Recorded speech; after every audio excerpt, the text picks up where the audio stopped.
Ayn Rand once said, "The question isn't who's going to let me. The question is who is going to stop me." Welcome to McBain Moments. Alright guys, if you're new to the channel, welcome to the Manor. Make sure you take a moment and subscribe down below. We're on the road to 13 million subscribers, one subscription at a time, so make sure you subscribe. Also, please consider going to patreon.com/JulianMcBain if you want to support my work. You will get a copy of Personal Finance for Gamers for your contributions. Okay. Question isn't who's going to let me, it's who's going to stop me.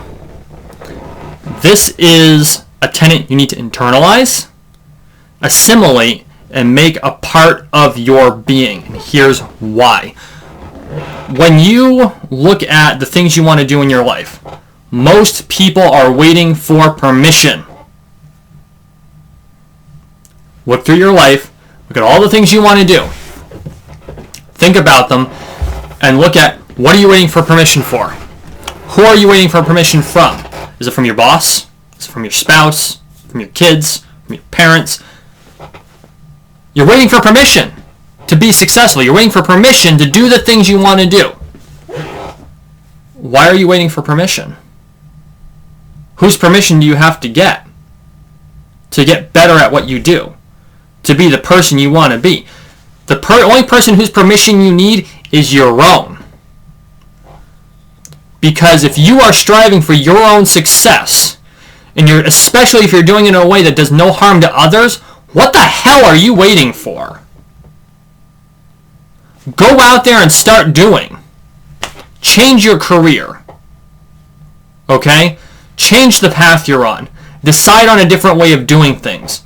Take the thing that works, dump the parts that don't work, and move on. You don't have to ask permission. The only person you need to ask permission from is yourself.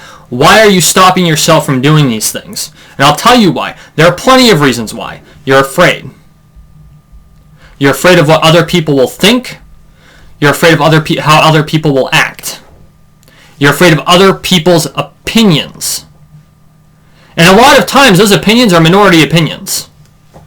And the amount of weight those minority opinions hold are often what cause a lot of us to do dumb things in our life, to sacrifice our futures, to sacrifice the benefits we could get out of walking the path we've chosen.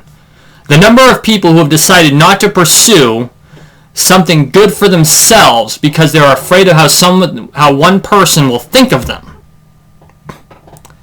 is innumerable. And oftentimes it's like, why do you work so hard? Why don't you take a break?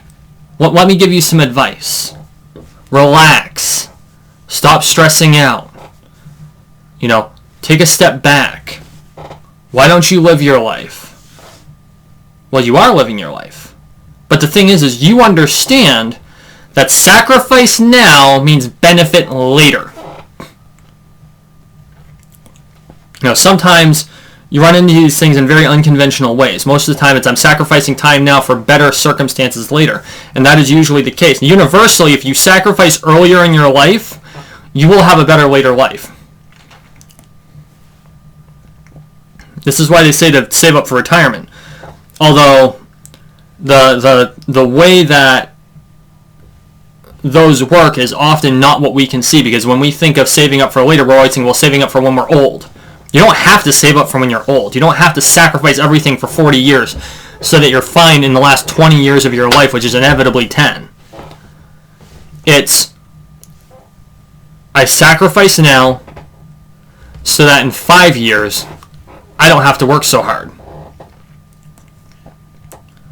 I sacrifice now so that the goal I want to make, that's what college is all about. You sacrifice 4 years of your life to have a great career for the rest of your life. That's what it was originally designed to be.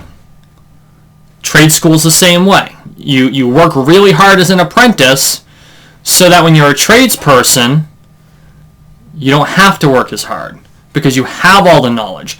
You've gained all that, so you don't have to learn the hard way. That's the purpose of learning.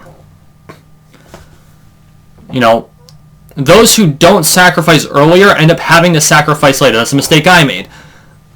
I lived a charmed life when I was in college.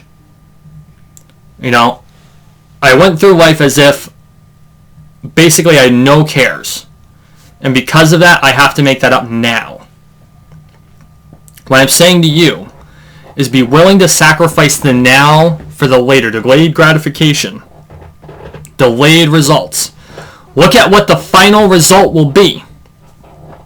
Learn the skills. Earn the skills. And become what you want to be. And don't let anyone tell you you can't. If someone says you can't, they're probably jealous of you. You know, generally speaking, only 10% of the population truly can't. And for those people, they still need to try. And I mean that. And what I mean by the 10% of the population is there's approximately 10% of the population, statistically speaking, that are physically or mentally unable to hold most jobs. And this isn't meant to be insulting to them. This is statistically, medically true. That doesn't mean they can't hold any job. This doesn't mean they don't need to keep striving. This doesn't mean they can't go for a goal that is beyond what their accepted limits are. They should be. But the idea is that you as a person need to not accept what society's limits on you are. You know, society puts you in a box.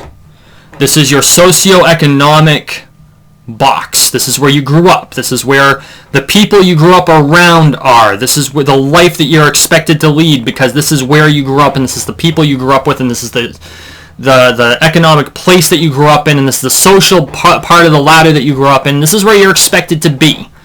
You know, if you're wealthy, you're expected to live the wealthy, charmed life. If you're from a blue-collar perspective, you're going to work a hard but honest life. If you are in management, if your family's from management, you're going to end up in management. Or if you're a dock worker, you're going to be a dock worker. Or if you're a farmer, you're going to be a farmer. If you don't want to do these things, don't wait for permission, because it'll never come. Get your ass on your own boat and go sail and find a different land.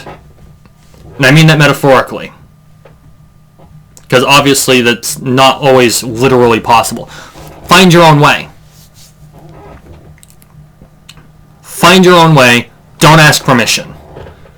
There's an old saying. Tim Ferriss says at the beginning of his book, The 4-Hour Workweek, it is better to beg forgiveness than ask for permission.